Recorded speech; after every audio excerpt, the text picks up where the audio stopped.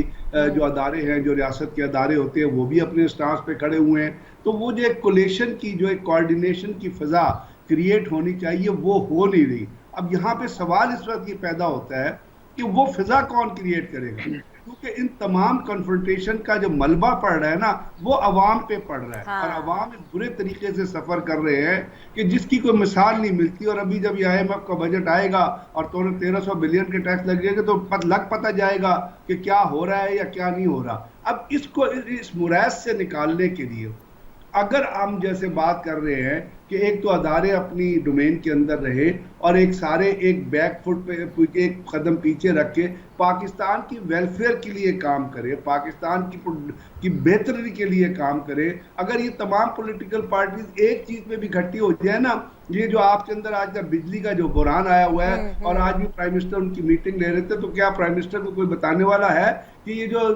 Capacity charges جو میں اور آپ پے کر رہے ہیں اور جو ہم پاکستانی روپی میں نہیں 6 سینٹ ہیں جو کیپیسٹی چارجز ہم پے کرتے ہیں۔ اصل میں بریگیڈ صاحب ہوتا کیا ہے، قطع کلامی کی معذرت چاہتی ہوں، ہوتا کیا ہے کہ ہم اس بات کے اوپر تو بات ہی نہیں کرتے۔ مطلب آپ یقین کریں میں تو اس ٹائم سے جب سے عمران خان صاحب نے اپنے آپ کو شیخ مجیب کے ساتھ اور وہ جی موجودہ اسٹیبلشمنٹ کو اس ٹائم پہ جنرل یحییٰ کے ساتھ اور وہ 1971 کا کمپیریزن 2024 کے ساتھ کریں، سر میں تو خود ایک شوق میں آ گئی ہوں۔ مطلب میرا تو دماغ کام ہی نہیں کر رہا کہ بجلی، IPP، بل، ٹیکس، میں تو یہ کہہ رہی ہوں کہ بھائی یہ خان صاحب کس ڈگر پہ چلے گئے ہیں۔ مطلب ایک تھوڑا سا سمپتھی فیکٹر بھی ہوتا ہے کہ سر آپ کا تعلق اس ادارے سے رہا بھی ہے، الاؤ می ٹو کمپلیٹ سر، میں آپ ہی سے اس کا جواب لوں گی، الاؤ می ٹو کمپلیٹ، آپ کا تعلق اس ادارے سے رہا بھی ہے سر، اینڈ ونس فوجی از آلویز اے فوجی، یو آر اسٹل بریگیڈیئر دو ریٹائرڈ، بٹ سر مجھے تو اس بات پہ حیرت ہوتی ہے کہ جسٹ بیکاز کہ آرمی چیف صاحب خود سامنے نہیں آ سکتے یا DG ISPR کس بات پر سامنے آ کر کے اپنی بات کرے تو یہ کچھ بھی بولے چلی جائیں گے، میں تو اس سے نظر ہی نہیں ہٹا سکتی۔ جی سر نہیں، میری نظر میں کسی کو بھی سامنے نہیں آنا چاہیے، بعض چیزیں ہوتی ہیں وہ ہیئرسے کے طور پہ آپ گزار دیتے ہیں، ان کو نگلیکٹ کر دیتے ہیں۔ اس وقت دیکھیے سوچنے کی بات یہ جو میں آپ سے عرض کر رہا ہوں، جو پاکستان کے جو ایشوز ہیں وہ ایشوز کیا ہیں، عوام کے کیا ایشو ہیں۔ عمران خان نے ایک بات کر دی، اس کا جواب دے گا وہ کل، یہ اس کا کریکٹر اور اس کی بریک اپ اور اس کی ایکسپریشن ہے جو غلط ہے، اس کو غلط کہنا، آپ بھی غلط کہہ رہی ہیں، ہم بھی غلط کہتے ہیں اور بہت سارے لوگ غلط کہتے ہیں، لیکن اس کو بیس بنا کے جو پرفارمنس حکومت کی فار دی بینیفٹ اور for the welfare of people of Pakistan ہونی چاہیے، کیا وہ ہوتی ہے آپ کو نظر آ رہی ہے؟ اگر وہ ایک دیکھیے نا، اگر آپ اس ٹسل میں لگے رہیں گے، ہمارا پرابلم یہ ہے کہ ہم اس ٹسل میں لگے رہتے ہیں کہ جو اس نے یہ کہہ دیا تو میں اس کا یہ کہہ دوں، اس نے یہ کہہ دیا تو میں اس کا بریگیڈ صاحب، لیکن ہمارا پرابلم یہ بھی ہے، اور یہ چیز میں میاں داؤد صاحب آپ سے پوچھوں گی، ہمارا پرابلم یہ بھی ہے کہ صرف حکومت کی پرفارمنس نہیں، ڈیفینیٹلی ہمیں تو پرفارمنس چاہیے، اس میں تو کوئی ڈبیٹ ہی نہیں ہے، لیکن ہمیں پارلیمنٹیرینز کی عزت بھی چاہیے، صرف ججز کی عزت نہیں چاہیے، ہمیں ججز کی بھی عزت چاہیے، لیکن ہمیں پارلیمنٹیرینز کی بھی عزت چاہیے، ہمیں جو ہے اسٹیبلشمنٹ کی عزت بھی چاہیے، ہمیں اپنے اداروں کی عزت کرنی ہوگی، یہ بھی ایکولی امپورٹنٹ ہے۔ میاں داؤد صاحب آپ کیا سمجھتے ہیں؟ میں 100% اس بات سے متفق ہوں، لیکن میں پہلے حسن رضا پاشا صاحب کی طرف سے جو تاثر آیا اس کو تھوڑا سا وضاحت کر دوں۔ وہ درست فرما رہے ہیں حسن رضا پاشا صاحب کہ ہماری عدلیہ میں بڑے بڑے ایسے جج صاحبان گزرے ہیں جنہوں نے ہمیشہ امر کے آگے ڈٹ کر ریزسٹ کیا۔ میرا قطعاً تاثر یہ نہیں تھا کہ پوری کی پوری عدلیہ، میں نے گزارش کی کہ جسٹس منیر سے لے کے جسٹس عمرتاب بلیال تک سب کے لوگ، اور اب ان کی جو پیداوار ہے، جو انہوں نے بچے دے دیے ہوئے ہیں انڈوں کے ذریعے اس عدلیہ کے اندر، وہ ہمیشہ پاکستان کی جمہوریت اور آئین کے لیے خطرہ ہے، اور جب تک ان کا سدے باب نہیں کیا جائے گا، یہ پاکستان کی آئین اور جمہوریت کی پیٹھ کے اندر انڈائریکٹ طریقے سے چھریاں گھونپتے رہیں گے، جیسے کہ آج کل گھونپنے کی جو ہے وہ کوشش کی جا رہی ہے۔ باقی جو آپ نے گزارش کی، ہم تو اس بات کے پہلے دن سے حامی ہیں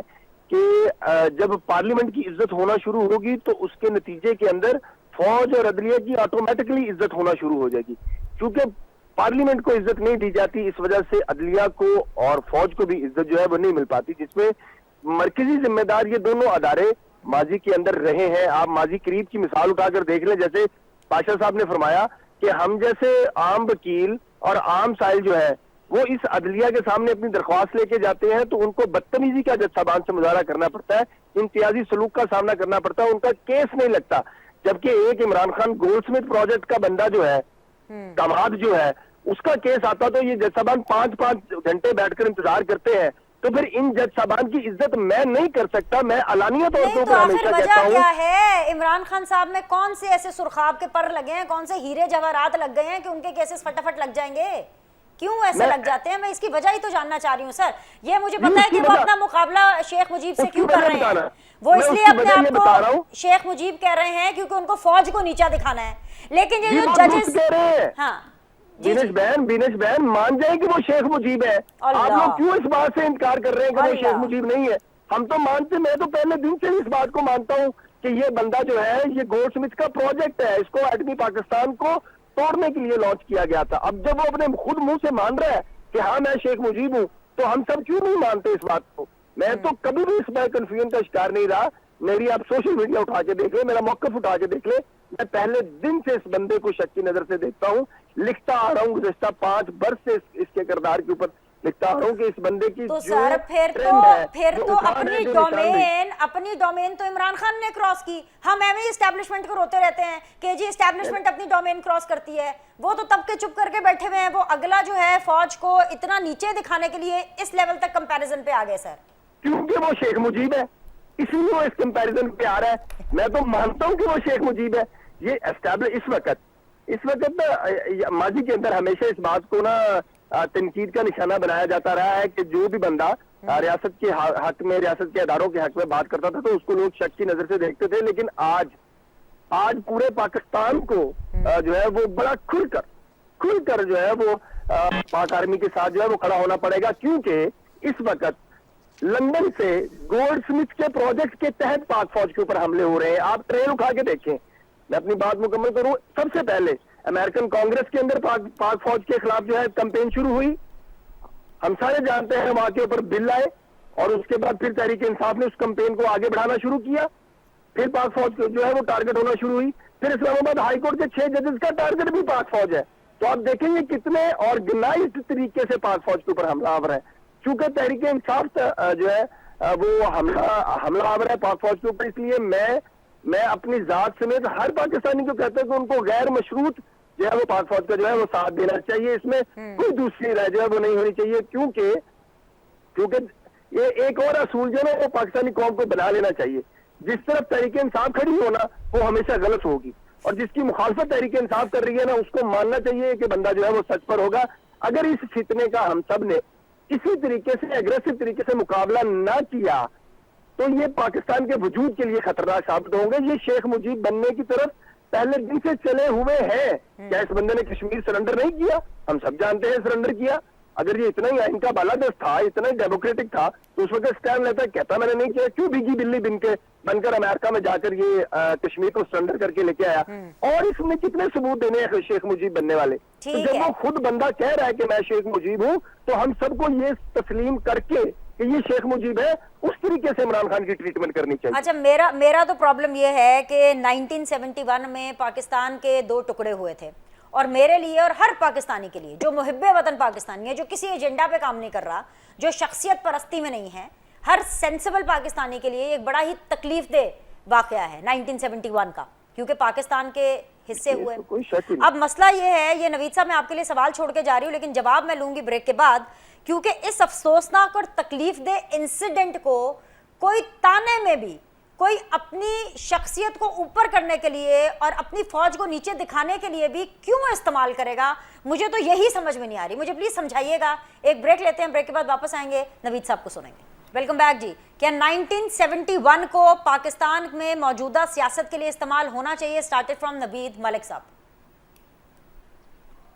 دیکھیں، جو دوبارہ بار بار یہ 1971 کا حوالہ دیا جا رہا ہے اور شیخ مجیب کا حوالہ دیا جا رہا ہے، یہ میں سمجھتا ہوں بڑا خطرناک رجحان ہے، اگر اس کا مطلب خدا نہ خواستہ یہ لیا جائے کہ ہم دوبارہ اس ملک میں 1971 والے حالات کر دیں گے اور اس ملک کے مزید ٹکڑے کر دیے جائیں گے، تو آپ مجھے بتائیں کہ یہ ملک دشمنی سے بھی میں تو اس کو غداری کہوں گا، ملک دشمنی سے بھی بڑھ کر یہ کردار ہوگا. تو ایسی باتیں نہیں کرنی چاہیے جس سے یہ ملک کا وجود خطرے میں پڑ جائے. آپ کو شیخ مجیب کا کردار بھی یاد ہے، آپ کو 1971 میں کیا ہوا وہ ساری چیزیں بھی یاد ہیں، اور آپ آج کے دور پہ بھی اگر نظر دوڑائیں تو یہ حالات اور یہ حوالے سارے ہمیں کس طرف لے کے جا رہے ہیں. تو میں ایک تو میاں داؤد صاحب کی بات سے بھی اتفاق کروں گا کہ ہمیں یہ ادارے بھی ہمارے ہیں، یہ اسٹیبلشمنٹ بھی ہماری ہے، یہ فوج بھی ہماری ہے. اگر ہم اپنے ملک میں رہتے ہوئے اپنے فوج کا مرال گرائیں گے، اگر خدا نہ خواستہ کسی دشمن ملک نے حملہ کر دیا تو پھر یہ فوج کس طریقے سے ان کا مقابلہ کرے گی؟ فوج کا عوام تو فوج کا مرال بلند کرتے ہیں. جو فوج ہے وہ اپنے عوام کے لیے لڑتی ہے، ملک کے لیے لڑتی ہے. ہم سارے ہی مل کے فوج کو گرانے میں اگر لگے ہوئے ہیں تو وہ فوج پھر کسی دشمن کا مقابلہ کیا کرے گی؟ اس لیے ہمیں ان جو فوج پہ ہم بلا وجہ الزامات لگا دیتے ہیں اور اس کو پھر دوبارہ 1971 میں اور کیا کیا حوالے دیتے ہیں، ہمیں ایسا نہیں کرنا چاہیے. اگر ہم محب وطن پاکستانی ہیں، میں آپ کے الفاظ استعمال کرتا ہوں، تو پھر یہ سب سے تکلیف دہ مرحلہ تھا جو 1971 میں ہمیں پیش آیا، اور ہمیں اللہ تعالیٰ سے دعا کرنی چاہیے کہ دوبارہ وہ حالات اس طرف نہ جائیں. بالکل آپ نے صحیح فرمایا. میں چاہوں گی کہ حسن رضا پاشا صاحب اپنے فائنل کامنٹس اس کے اوپر دیں. Keeping this thing in mind کہ میں یہاں پہ ریکارڈ بھی ایک سیٹ کرنا چاہتی ہوں کہ ایسا نہیں ہے کہ اسٹیبلشمنٹ نے کبھی اپنے دائرے سے باہر آ کر کے کام نہیں کی. اسٹیبلشمنٹ یہ مان بھی چکی ہے، جنرل باجوہ صاحب مان کے گئے تھے. ابھی ریسنٹلی GGIS-PR نے اپنی پریس کانفرنس کی کہ اسٹیبلشمنٹ کی وقتاً فوقتاً سیاسی مداخلت رہی ہے، جس کو اب یہ ادارہ بھی محسوس کرتا ہے کہ نہیں ہونی چاہیے تھی. لیکن اس کے باوجود سر 1971 ورسز 2024 کوئی کچھ بات سمجھ میں آ رہی ہے آپ کو پاشا صاحب؟ دیکھیں بینش، باجوہ صاحب نے کلیئرلی ایک پبلک ایڈریس جو کہ GHQ میں شہداء کی فیملیز کا ہوا تھا، وہاں پہ اس بات کو تسلیم کیا تھا کہ ہم سے غلطیاں ہوئی ہیں اور ہم نے سیاست میں مداخلت کی ہے. اور جس وقت 2017-18 میں اسٹیبلشمنٹ کا، اس وقت کی اسٹیبلشمنٹ کا گٹ جوڑ ہو رہا تھا، ہم باہر بیٹھے یہ دیکھ رہے تھے اور کہہ رہے تھے کہ اس وقت جو اسٹیبلشمنٹ کا چوائس ہے وہ بڑا ڈیفیکلٹ ہے، یہ آئندہ جا کے ان کو شاید گلے نہ پڑ جائے. اور یہی ہوا. ابھی پورے 5 سال نہیں ہوئے اور پہلے ہی اسٹیبلشمنٹ نے اسے جان چھڑانے کی کوشش کی اور vote for no confidence assembly میں آیا اور وہ چلے گئے، اور ابھی تک جو ہے وہ کنفرنٹریشن قائم ہے. بہرحال اسٹیبلشمنٹ کو چاہیے ضرور کہ وہ بہت سارے معاملات میں جو غیر ضروری دخل اندازی کرتے ہیں وہ نہ کریں، کیونکہ اپنا مورائل ہائی رکھنے کے لیے، افواج پاکستان کا مورائل ہائی رکھنے کے لیے ضروری ہے کہ خواہ مخواہ کے جو معاملات ہیں ان میں اپنی انٹرفیئرنس خاص طور پہ پولیٹیکل میٹرز میں کم سے کم رکھیں. اس کی وجہ یہ ہے کہ آپ دیکھیں کہ کوئی بھی پولیٹیکل پارٹی، کوئی بھی پولیٹیکل لیڈر وہ کبھی بھی یہ نہیں کہے گا کہ فوج جو ہے وہ ہمارے دشمن ہے یا ہمارے خلاف ہے. ہمیشہ فوج کی بحیثیت ادارہ تعریف کرتے ہیں. البتہ جب تنقید کی باری آتی ہے تو وہ شخصیات کو لے کے تنقید کرتے ہیں. یقیناً وہ شخصیات جن کو وہ تنقید کا نشانہ بناتے ہیں ان کے لیے کسی وقت کے لیے مشکلات پیدا کی گئی ہوگی. جس طرح کے بار بار آپ دیکھیں باجوہ صاحب کا نام ابھی بھی گونج رہا ہے، مختلف اوقات میں باتیں ہوتی ہیں تو باجوہ صاحب نے یہ کیا، باجوہ رجیم یہ ہے. تو میں سمجھتا ہوں کہ باجوہ صاحب کے کنفیشن کے بعد جو موجودہ اسٹیبلشمنٹ ہے اس کو اپنا لائن آف ایکشن جو ہے وہ ایک تعین کر لینا چاہیے. کم از کم جتنا بھی اپنے آپ کو پولیٹیکل معاملات سے الگ رکھیں گے. جی سر، یہ چلیں میں آپ کو خبر دے دیتی ہوں. ویسے تو یہ اس نوعیت کا پروگرام نہیں ہے، مطلب ہم سارے آپس میں تھنک ٹینکس ہی بیٹھے ہوئے ہیں، لیکن پھر بھی میں آپ کو خبر دے دیتی ہوں کہ یہ والی اسٹیبلشمنٹ سیاست کے اندر انٹرفیئرنس نہیں کرے گی، اور اس کی سب سے بڑی وجہ یہی ہے کہ جو عمران خان صاحب کو کوئی جواب نہیں دیا جا رہا اور جو عمران خان صاحب کو انگیج نہیں کیا جا رہا، جس کی تکلیف عمران خان صاحب کو ہے کہ وہ فوج کے اندر ایک ڈیوائڈ کریٹ کرنا چاہتے ہیں اور غدار کون ہے کا جو سٹیٹس ہے نا اس کو آگے لے کر کے چل رہے ہیں. ویری کوئکلی غضنفر صاحب 1 منٹ میرے پاس رہ گیا ہے، کائنڈلی 1 منٹ میں آپ سم اپ کر دیجیے. بہت شکریہ. جی سر. میں تو آپ سے پہلے میں نے آپ سے کہا، آپ نے خود ہی میری بات کا جواب دے دیا کہ فوج نے کہا کہ جو فوج جواب نہیں دے رہی. میں بھی آپ سے یہی عرض کر رہا تھا کہ جو 1971 اور شیخ مجیب ہے